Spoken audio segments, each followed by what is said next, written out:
Good morning everyone, my name is Abhishek और आज के लेक्चर नंबर 40 ऑफ एग्रोनॉमी में हम जो टॉपिक डिस्कस करने वाले हैं वो है फिंगर मिलेट। सो लेक्चर में आगे बढ़ने से पहले मैं आपको बता दूं, अगर आपको इस लेक्चर की पीडीएफ चाहिए तो आप हमारे Telegram channel Go For agriculture से इसे डाउनलोड कर सकते हैं। साथ साथ आप हमारे इंस्टाग्राम अकाउंट को फॉलो कर लीजिए, जहाँ पे आपको रेगुलर क्विजेस एंड अपडेट्स मिल जाएंगी। और साथ साथ आप हमारे फेसबुक पेज को भी लाइक कर सकते हैं, जहाँ पे आपको क्विजेस एंड अपडेट्स सेम चीज़ हम इंस्टाग्राम पे भी अपडेट करते हैं, सेम चीज़ हम फेसबुक पेज पे भी अपडेट करते हैं।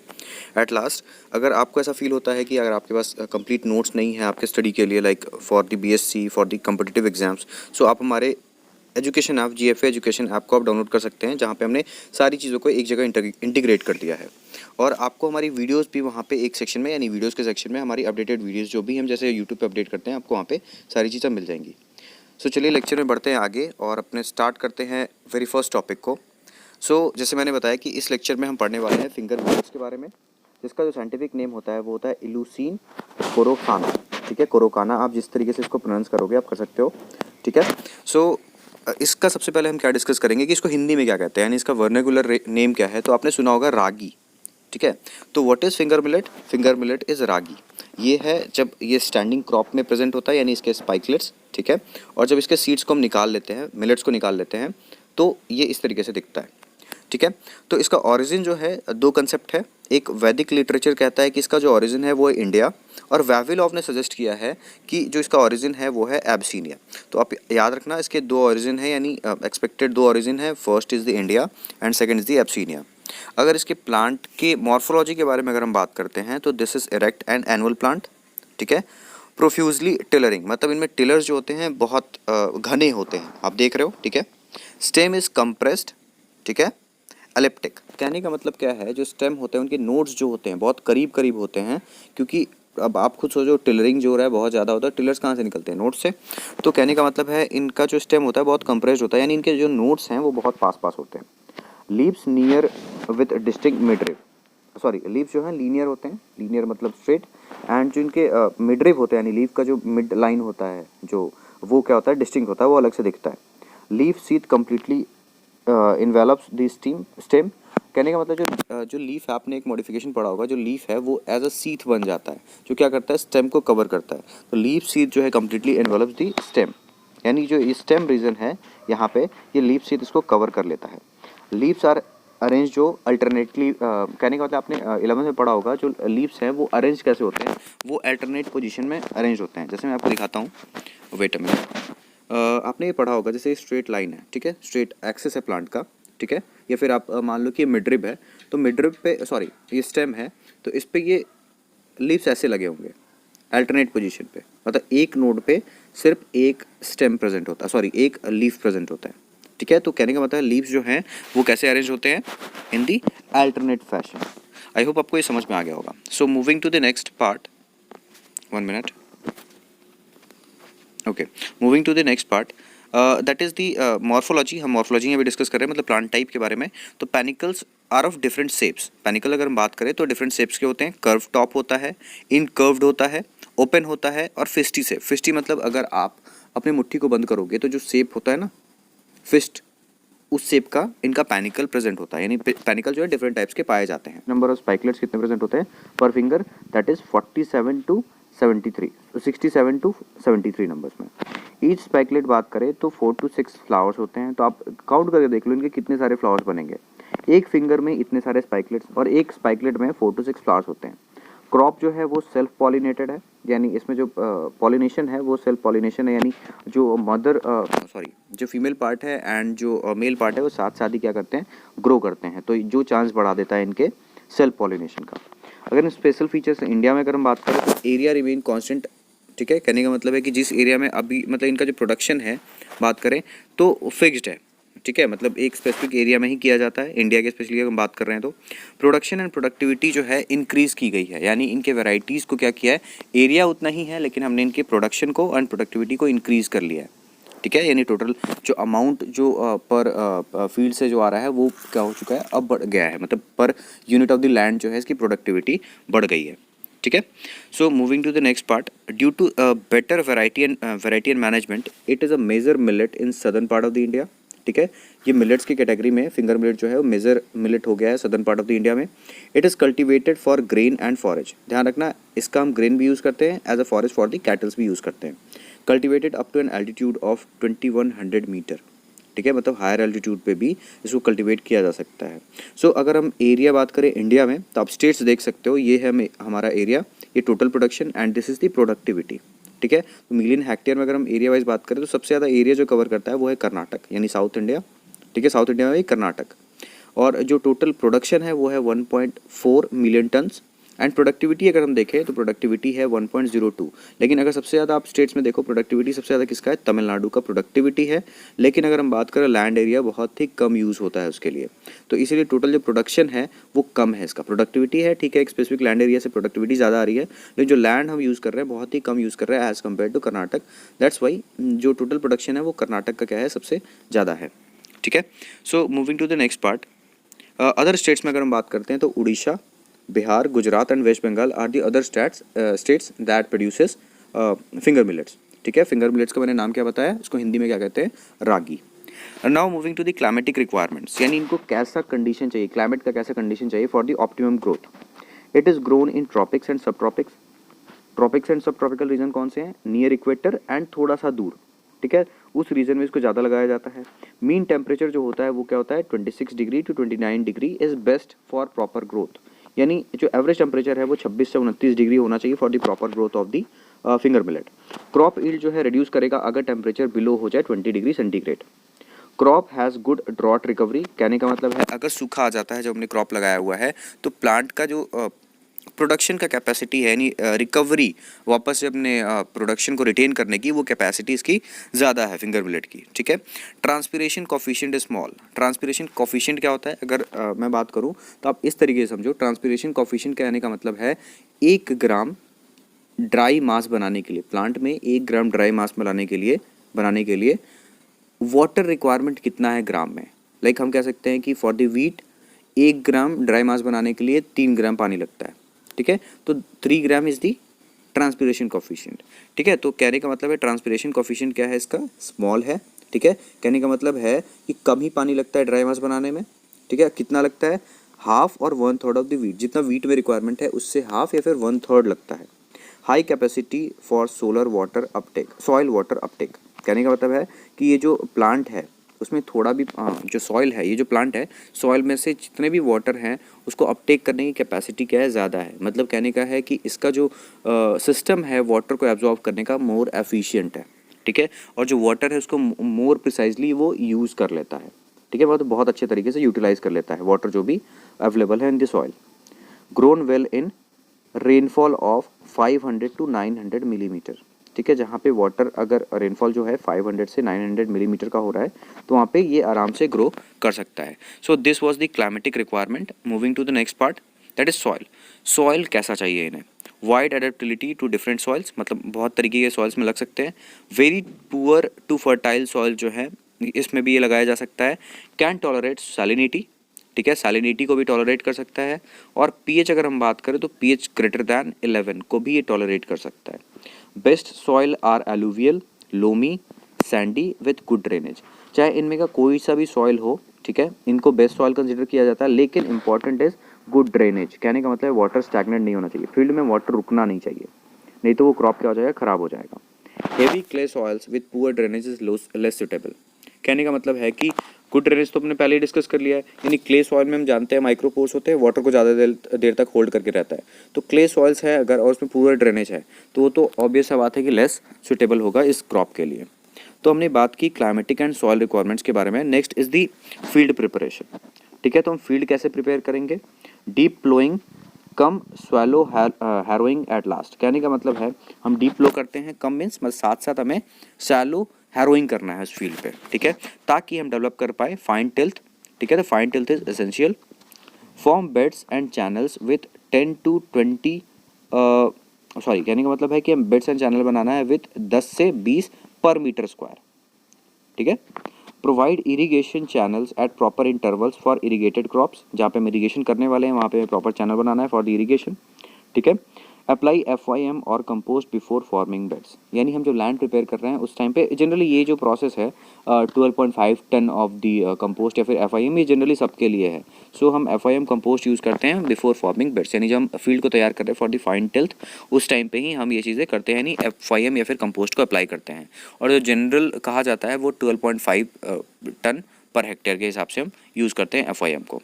सो moving to the next part, that is varieties. जो इंपॉर्टेंट वेराइटीज़ कौन कौन सी हैं, मेनी कल्टीवर्स आर अवेलेबल, जैसे कुछ इंपॉर्टेंट मैंने मेंशन किया, आप नाम पढ़ लेना, ठीक है। जैसे CORA14, ठीक है, और जैसे CO13 से लेकर 95, ठीक है, TRY1, ठीक है, 102D। तो ये कुछ वेराइटीज़ हैं, आप देख लेना। कि ये मुझे लगता है कि उतना इंपॉर्टेंट नहीं है, क्योंकि ये क्रॉप ही उतना इंपॉर्टेंट नहीं होता है इतने डेप्थ में जाने के लिए। फिर भी आप इसको अपने हिसाब से आप देख लेना कि आपको वेराइटीज़ कौन कौन सी देखनी है, ठीक है। जैसे मुझे लग रहा है कि ये जो है थोड़ा सा इंपॉर्टेंट वैरायटी हो सकता है, ठीक है। PAIYUR है ना, पैयूर 150 120D, ठीक है। तो this is may be important varieties, reason है कि ये इंडिया की वैरायटी लग रही है, ठीक है। सो अगर हम बात करें टाइम ऑफ सोइंग, तो एज रेनफेड क्रॉप, अगर हम रेनफेड कंडीशन में बात करें तो जून जुलाई में first fortnight of June is the best for rainfed. अगर हमें रेनफेड में लगाना है, सोइंग करना है रेनफेड कंडीशन में, तो फर्स्ट फॉरनाइट ऑफ दिस जून यानी 15 जून तक हमें इसे सो कर देना चाहिए। As irrigated crop more than one season in Karnataka, Andhra Pradesh and Tamil Nadu, ठीक है। कहने का मतलब अगर इरीगेटेड कंडीशन में लगा रहे हैं तो एक से ज़्यादा सीजन में लगा सकते हैं, कर्नाटक में, आंध्र प्रदेश एंड तमिलनाडु में। तो this was the time of sowing, and उससे पहले हमने डिस्कस किया वेराइटीज़। सो आप यहाँ पे बस इतना ध्यान रखना कि varieties are not very important, क्योंकि ये क्रॉप ही इंपॉर्टेंट उतना नहीं है। तो आप अपने हिसाब से वेराइटीज़ देख सकते हो। टाइम ऑफ सोइंग हमने डिस्कस कर लिया, रेनफेड के लिए अलग, और अगर हम बात करें इरीगेटेड कंडीशन में उसके लिए अलग है। So moving to next slide, under rainfed condition में बात करें, yield is affected by early and late sowing. अगर हम रेनफेड कंडीशन में बात करें जहाँ पे रेनफॉल खुद से होता है, हमें इरीगेशन की ज़रूरत नहीं है, तो जो यील्ड है वो इफेक्ट होता है अर्ली और लेट सोइंग की वजह से, ठीक है। इन हिली एरियाज़ अगर हम बात करें, like some hilly areas of UP and Himachal Pradesh, it is sown in April and May itself. मतलब आप देख लो हाई एल्टीट्यूड पे जो इसकी सोइंग है वो हम क्या करते हैं और पहले कर देते हैं, ठीक है। स्पेसिंग अगर बात करें, spacing and seed rate for rainfed condition, spacing of 20 to 25 centimetre पर रो, ठीक है। 22.5 centimetre was seen better than 15 centimetre. कहने का मतलब है कि जो ऑप्टिमम है better for the production is 22.5 centimetre, ठीक है। सीड रेट जो है 6 से 8 kg हम यूज़ करते हैं for per hectare of the land. तो this is the spacing and seed rate for the rainfed condition.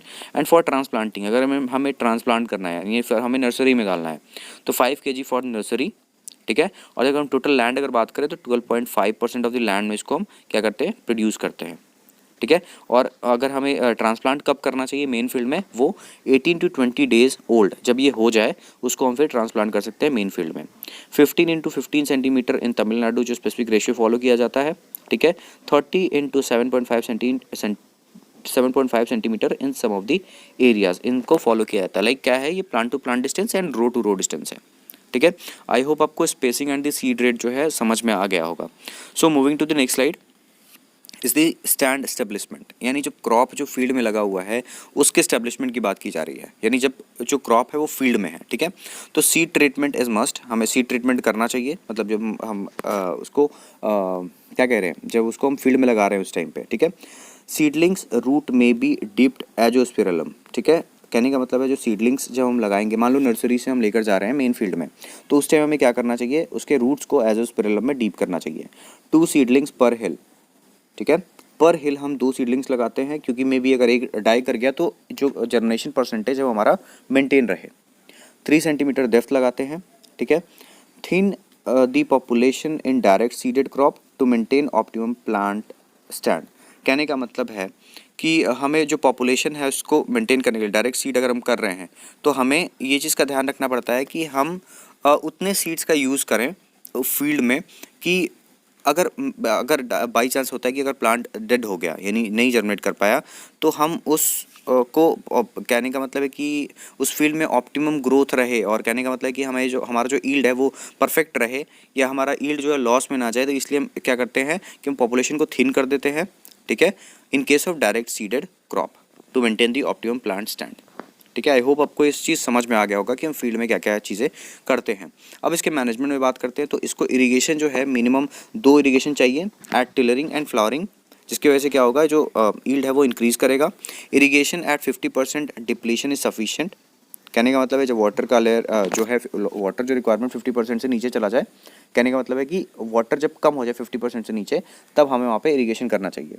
It may be based on growth phases, हम ग्रोथ फेजेस के भी हिसाब से दे सकते हैं। और इस्टेब्लिशमेंट कर रहा है, मतलब जो हमारा क्रॉप इस्टेब्लिशमेंट हो चुका है, तो हम 2 इरिगेशंस करेंगे। Vegetative up to 25 days 2 irrigation. Flowering जो डे है वो 25 टू 55 डेज़ का है, तो उसमें 3 इरिगेशंस कर सकते हैं। तो इरिगेशन जो है डिपेंड करेगा स्टेजेस पे भी, और हमारा जो सॉइल में वाटर है वो डिप्लीशन के हिसाब से भी हम इसको कर सकते हैं। अगर आपके पास वाटर नहीं है तो एटलीस्ट मिनिमम 2 आप इरिगेशन कर सकते हो, बहुत कम है पानी तो टिलरिंग एंड फ्लावरिंग स्टेजेस पे। सो this was the irrigation management.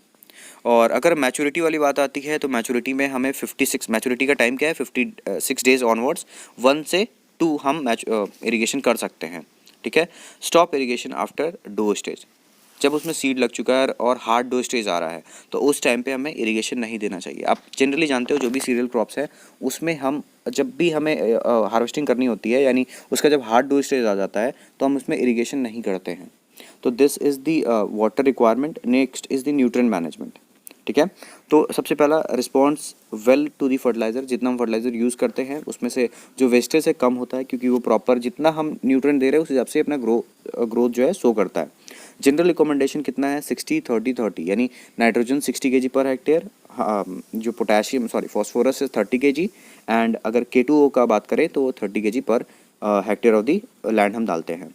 But response up to 160 kg of the nitrogen, ठीक है, 50 kg ऑफ दी P2O5, यानी कहने का मतलब है कि हम 160 kg तक अगर हम डाल रहे हैं नाइट्रोजन तो वहाँ तक तो बेस्ट रिस्पॉन्स आएगा। मतलब 60 kg हमें डालना चाहिए, 70 kg डालेंगे तो और अच्छा यील्ड मिलेगा, 80 kg डालेंगे नाइट्रोजन तो और अच्छा। लेकिन ये रिस्पॉन्स कब तक आएगा 160 kg तक, उसके बाद जो रिस्पॉन्स है वो डिक्रीज़ करेगा या फिर कॉन्स्टेंट ही रह जाएगा, उससे आगे प्रोडक्टिविटी नहीं बढ़ेगी, मतलब एक सैचुरेशन आ जाएगा।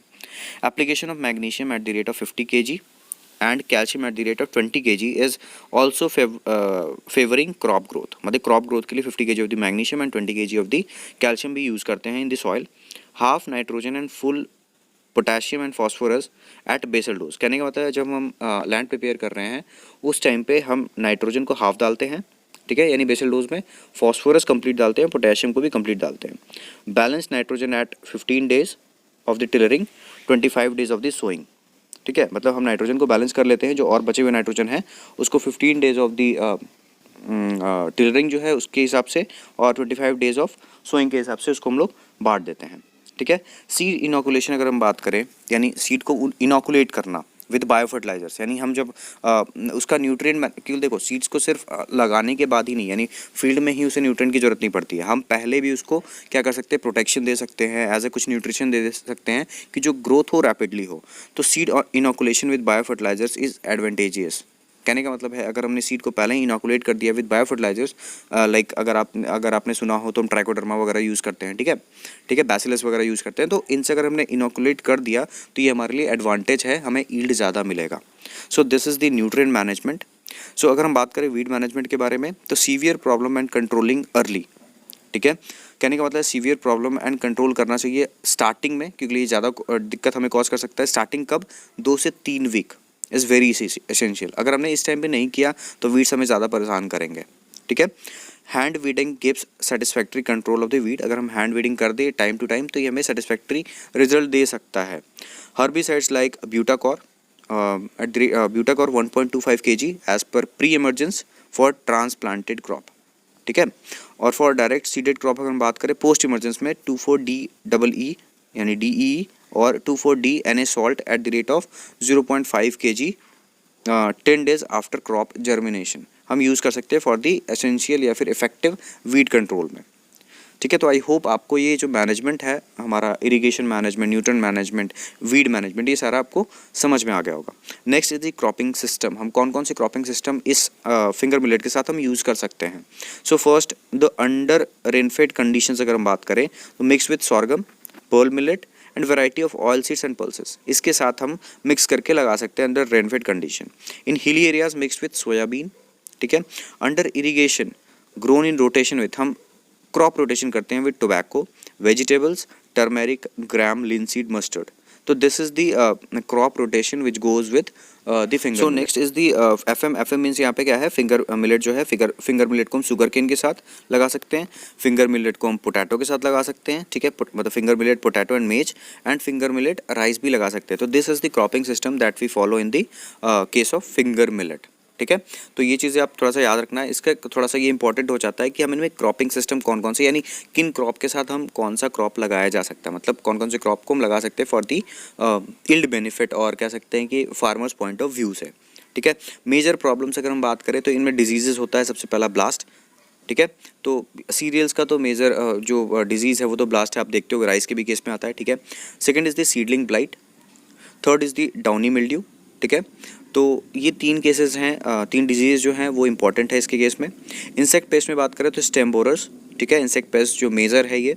Second is the grasshopper is the major. Third ear head eating caterpillars. ये 3 जो पेस्ट हैं वो मेजर पेस्ट हैं जो कि इस क्रॉप को डैमेज करते हैं, ज़्यादा डैमेज करते हैं, ठीक है। इवन प्रोडक्टिविटी जो है वो 30% 40% डिक्रीज़ हो जाता है, और बहुत ज़्यादा सीवियर हुआ तो इवन कंप्लीट फील्ड को भी क्या कर देंगे, ख़त्म कर देंगे, यानी ईल्ड जो है कम्प्लीटली ख़त्म हो जाएगा। So this is the major problem disease from insects and pest. So guys मेरे ख्याल से आपको जो चीज़ें हमने डिस्कस की हैं आज के लेक्चर में समझ में आ गई होंगी। सो हमने बेसिक डिस्कस कर लिया है कि व्हाट इज़ फिंगर मिलेट, और डिफरेंट चीज़ें इनके मैनेजमेंट के बारे में, ठीक है, इनके वर्नाकुलर नेम्स, इसके हमने थोड़े बेसिक्स पढ़ ली कि हम इनके क्रॉप को देख के कैसे पहचानते हैं in the field. So last is the harvest. इसे हम हार्वेस्ट कब करते हैं, ठीक है, और ईल्ड कितना मिलता है। तो अगर हम हार्वेस्ट के बारे में बात करें तो ईयर हेड अलोन, ठीक है, first. Staggered harvesting is also done to collect differently maturing ear heads. कहने का मतलब है जब ईयर हेड्स मैच्योर कर जाते हैं तब हमें क्या करना है, मतलब कहने हार्वेस्ट हम किसको करेंगे, सबसे पहला पॉइंट का मतलब क्या हुआ, हम हार्वेस्टिंग सिर्फ ईयर का करते हैं, ईयर हेड जो है उसका ही हार्वेस्टिंग करते हैं। सेकेंड, हम स्टैगर्ड हार्वेस्टिंग भी कर सकते हैं। स्टैगर्ड हार्वेस्टिंग कहने का मतलब है छोड़ कर, अभी हो सकता है कि ये पार्ट अभी नहीं मैच्योर हुआ है तो हम स्टैगर्ड हार्वेस्टिंग करते हैं ईयर हेड्स का। Second, ear heads are dried and manual machine threshed. कहने का मतलब है कि जो ईयर हेड्स हैं उसको सुखाया जाता है, ठीक है, और उसको थ्रेसर से, यानी या तो मैनुअली या फिर मशीन से हम थ्रेसिंग करके निकाल लेते हैं मेन सीड्स को। स्ट्रॉ में भी harvested and dried for animals, जैसे मैंने पहले ही बताया था कि ऐसा हम इसको फॉरेज क्रॉप भी यूज़ करते हैं। सो गाइज आई होप आपको ये चीज़ें समझ में आई होंगी और आज का लेक्चर आपको अच्छे समझ में आ गया होगा। सो गाइज किसी को भी इस लेक्चर में प्रॉब्लम है तो आप हमारे कमेंट सेक्शन में ज़रूर पूछें, नहीं तो आप हमसे हमारे Instagram channel Go For Agriculture पे भी आगे पूछ सकते हैं। So guys thanks for watching this video, till then stay tune. जैसे मैंने बता दिया कि अगर आपको कोई प्रॉब्लम है तो आप हमारे इंस्टाग्राम अकाउंट को भी फॉलो कर सकते हैं। अगर आपको ये वीडियो अच्छी लगी है और आप हमारे चैनल पर फर्स्ट टाइम आ रहे हो तो आप हमारे चैनल गो फॉर एग्रीकल्चर को भी सब्सक्राइब कर लो। एट लास्ट, मैंने पहले ही बताया है स्टार्टिंग ऑफ द लेक्चर में कि अगर आपको इस लेक्चर की पीडीएफ चाहिए तो आप हमारे Telegram channel Go For agriculture से इसको डाउनलोड कर सकते हैं। सो गाइस, चलिए मिलते हैं नेक्स्ट लेक्चर में, बाय बाय।